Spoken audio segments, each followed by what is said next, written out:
Aujourd'hui, à Vendredi Nanar, un film dans lequel il y aura des ninjas sadomaso, 2 pierres magiques, un démon, du kung-fu, une île secrète, un moustachu, un gorille et bien sûr, des nibards. Des fois, je me demande pourquoi j'ai juste genre 5% d'abonnés féminins à ma chaîne.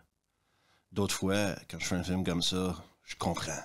Donc aujourd'hui, à Vendredi Nanar de 1984, The Lost Empire. Et ça commence maintenant.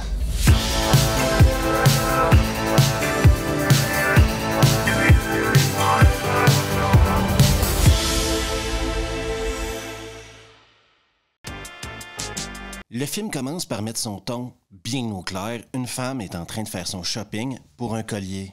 Étrange coïncidence, cette femme a des proportions généreuses. Sauf que ce film vous envoie de l'action plein la gueule. Oui, parce que dès que la femme sort, des ninjas sadomaso se pointent. Et le propriétaire a beau essayer de leur tirer dessus, mais eux, ils ont une shuriken magique. Et là, ils font ça comme ça. Et là, ça fait dévier les balles.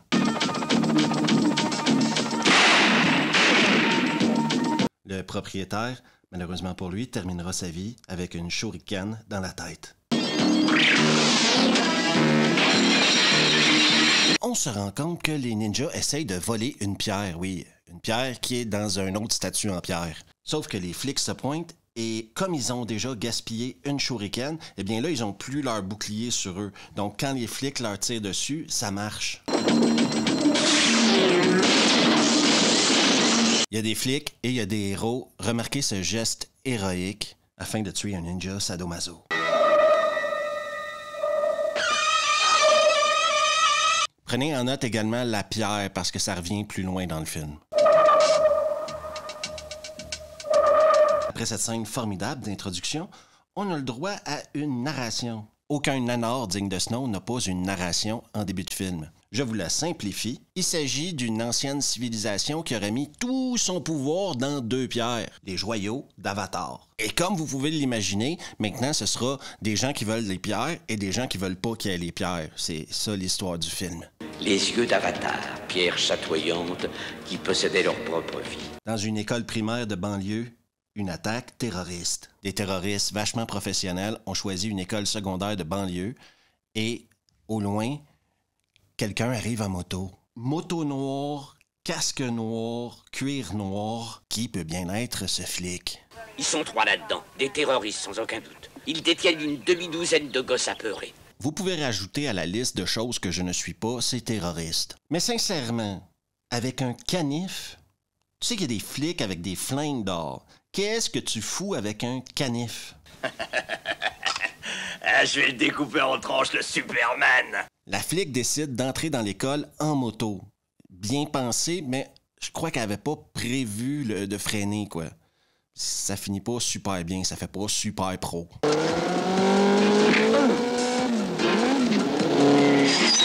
Et même si on est dans une école, même si on est dans une classe où il y a des gamins partout, eh bien on sort le flingue et on commence à buter des mecs.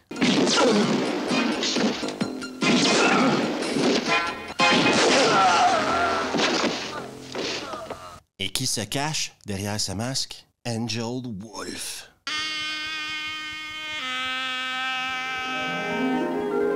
Entre parenthèses, OK? Il y a un mec qui arrive. Et le mec, c'est son copain, mais elle le reconnaît pas parce qu'il arrive derrière elle. Elle lui donne un coup de poing sur le nez. Et là, je vous jure que je ne coupe aucune scène. C'est comme ça dans le film. Comment trouveriez-vous ce sein dans votre bouche?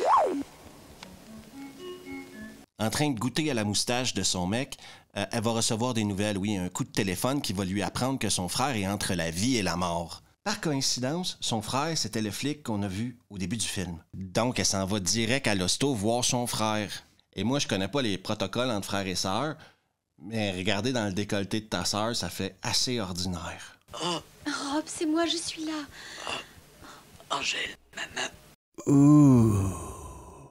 Son frère lui a donné une shuriken qu'il gardait précieusement avec lui à l'hôpital et son copain moustachu qui est également agent du FBI, un film rempli de coïncidences, va lui expliquer d'où vient cette shuriken-là. Oui, parce que le rôle du moustachu dans le film, c'est de faire de l'exposition. de nous garrocher de l'histoire. Une espèce de secte internationale du terrorisme et de la légende à propos d'horreurs surnaturelles qui referait surface. Retenez LeChuck et Dr. Sindo. On les reverra plus tard dans le film. Wolf, tant qu'à elle, va aller voir où son frère s'est fait attaquer, donc à la bijouterie. Elle va finir avec un des joyaux d'Avatar dans son sac. À la même bijouterie, elle va tomber face à face avec un Chinois. On se retrouve donc au resto avec le Chinois, le moustachu du FBI et Wolf, qui vont discuter encore une fois de Dr. Sindo et de LeChuck, une organisation criminelle mondiale. C'est de l'exposition de films de série B, mais je pense sincèrement que vous avez compris c'est qui les méchants du film. Ces messagers du diable sont envoyés par LeChuck. Vous avez dû entendre parler du Dr. Sindo?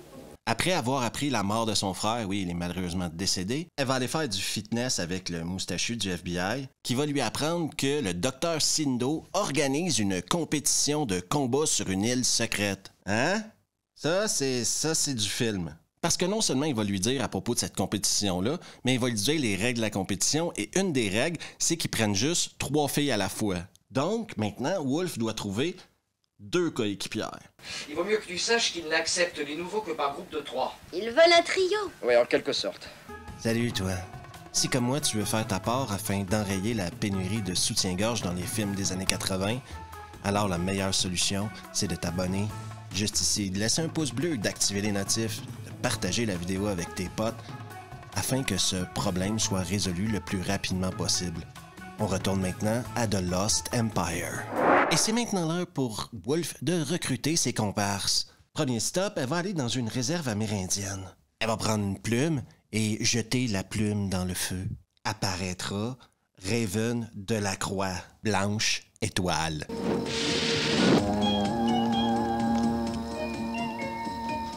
Si vous connaissez pas Raven Delacroix, c'est une fille qui a énormément de talent. Oui, une égérie de Ross Meyer, qui l'a utilisé dans plusieurs de ses films, et qui, après ce film-là, se lancera dans le X.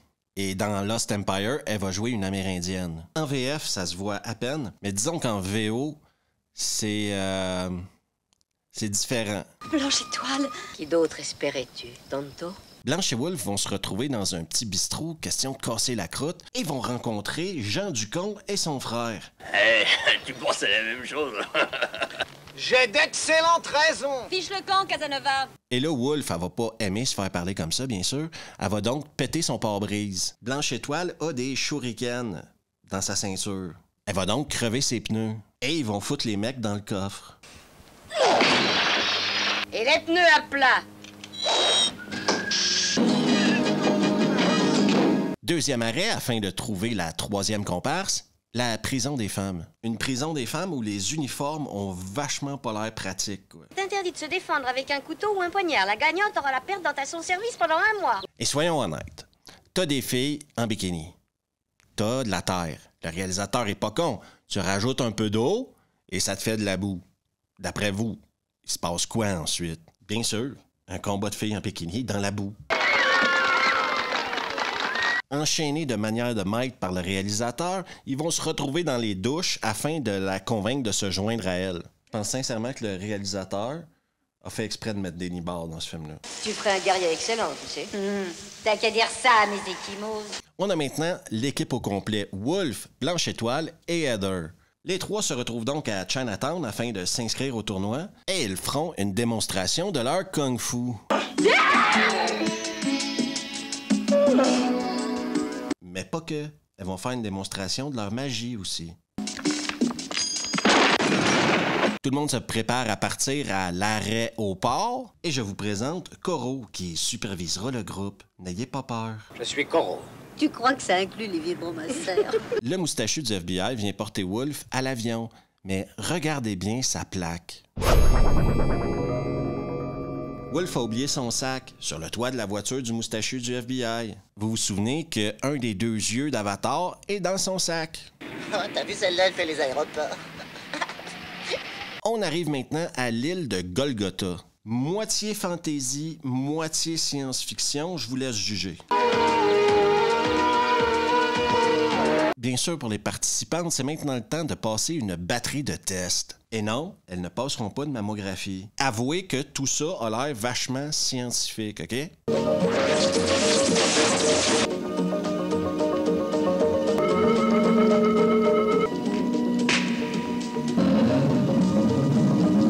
Leur technologie est tellement avancée qu'ils vont détecter une espionne et la tuer. Elle connaissait les règles. Pour le réalisateur, il n'y a jamais de mauvaises excuses pour montrer une fille en lingerie. Donc, durant la nuit, Wolf sera attaqué par une tarentule robotique. Oui, vous m'avez entendu, une tarentule, moitié robot. Elle est tellement choquée par la situation qu'elle va s'adresser au spectateur en brisant le 4e mur.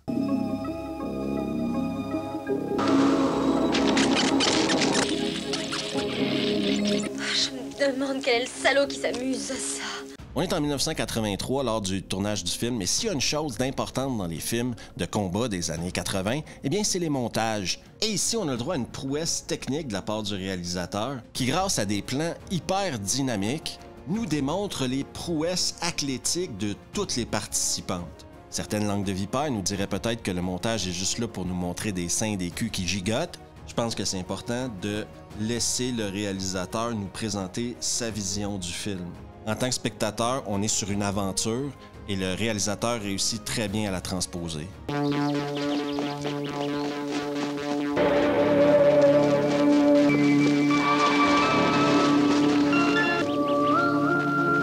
On passe maintenant au premier combat de Wolf. Je vous le dis tout de suite, ce sera l'unique combat qu'on verra. Et Wolf va devoir se battre contre un mec. Moi aussi, je croyais que les filles se battraient entre elles, mais non.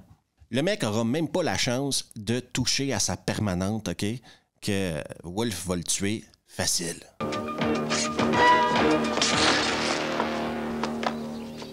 Le docteur Sindo, lui, décide d'inviter Blanche Étoile à souper. Et pendant que Blanche Étoile se prépare à son souper, Wolf et Heather, elles, par accident, vont tomber sur le plateau de tournage d'un vidéoclip de Motley Crue. Je pense que vous avez compris la logique du film et savez très bien que le souper maintenant entre Dr. Sindo et Blanche Étoile n'est une excuse en réalité que pour nous montrer les seins de Raven Delacroix. Mais ce que vous saviez pas, OK? C'est que derrière tout ça, il y a un scénariste avec des idées. Et il va faire en sorte que le Dr. Sindo va hypnotiser Blanche Étoile avec sa queue. Elle va tellement être sous son emprise, OK, qu'elle va ressentir le besoin viscéral de se foutre à poil. Voyez le visage de Gorgone. Le Dr. Sindo va maintenant s'adresser à toutes les participantes. Et on a le droit à une surprise. Il a capturé le moustachu du FBI et a maintenant les 2 pierres. Veuillez emmener le prisonnier. Vous voulez du plan diabolique? Eh bien, le mec, il a un plan diabolique. La mort de cet homme correspondra avec le début de l'apocalypse. Maintenant, il va faire en sorte que Wolf doit se battre contre le moustachu du FBI. Par chance, ils seront sauvés par l'intervention de Blanche Étoile et son arc niveau 20. Et maintenant, Wolf, grâce à un double coup de poing épique, va réussir à rentrer dans le repère du Dr. Sindo. Confrontation, il va lui lancer une shuriken, elle va essayer de le tuer, mais quand elle va lui donner une bonne droite, eh bien, on aura le droit à une révélation incroyable. Eh oui, le Dr. Sindo est un démon, et il n'entend pas à rire. Votre folie cessera lorsque vous aurez la révélation de mon arme ultime. Le mec veut utiliser une bite géante afin de détruire la planète. Le pouvoir destructeur de ce canon laser sera sans pareil dans l'histoire. Le moustachu du FBI va arriver à sauver la situation grâce à une décapitation qui arrive à un très bon moment. Un partout, la balle au centre. Si jamais, à travers vos aventures, vous tombez face à face avec un gorille, voici ce que vous devez faire pour vous en sortir.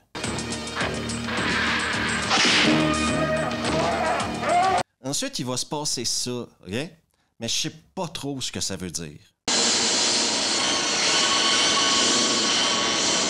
Tout le monde réussit à se sauver de l'île, sain et sauf, et c'est la fin de The Lost Empire. Dépêchez-vous, les visages pâles!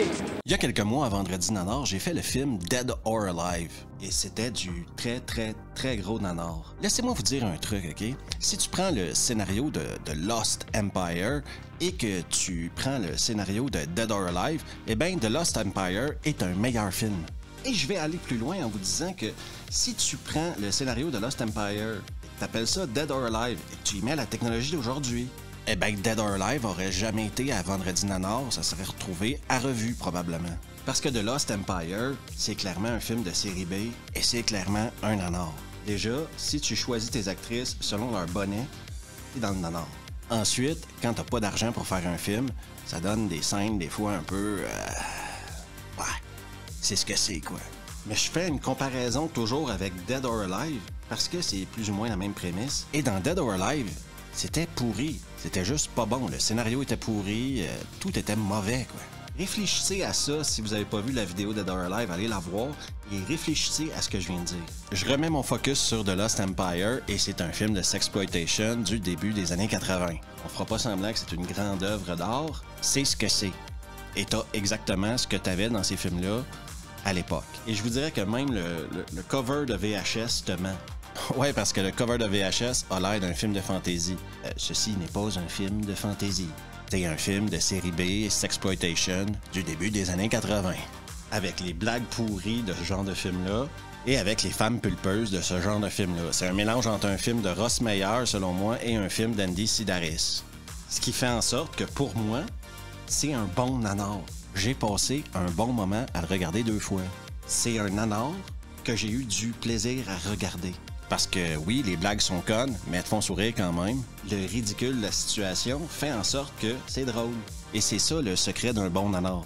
Des gens qui se prennent pas au sérieux, qui font un film qu'il ne faut pas prendre au sérieux. Avec l'arrivée de l'Internet et l'accès à la pornographie, je dirais que ce genre de film-là n'existe plus. Parce que la porno est tellement accessible maintenant que plus personne n'est intéressé à regarder ce genre de film-là. Ils vont aller direct regarder du porno. Peut-être que ces films-là choquaient à l'époque. Il existe une possibilité aussi où on est rendu à un autre extrême maintenant en tant que société, hein? Mais j'embarquerai pas dans le débat social. Oui, je le conseille à tout le monde, c'est un très bon nanar, vous allez passer un bon moment, vous allez vous marrer, parce que c'est drôle. Si vous vous prenez pas au sérieux, et si vous prenez pas le film au sérieux, vous allez adorer ça. Déjà, 1, merci à tout le monde qui s'est abonné dernièrement, je vous remercie 1000 fois. 2, si vous n'êtes toujours pas abonné à la chaîne, eh bien vous pouvez le faire juste ici, laissez un pouce bleu, activez les notifs, partagez la vidéo avec vos potes et on se revoit la prochaine fois.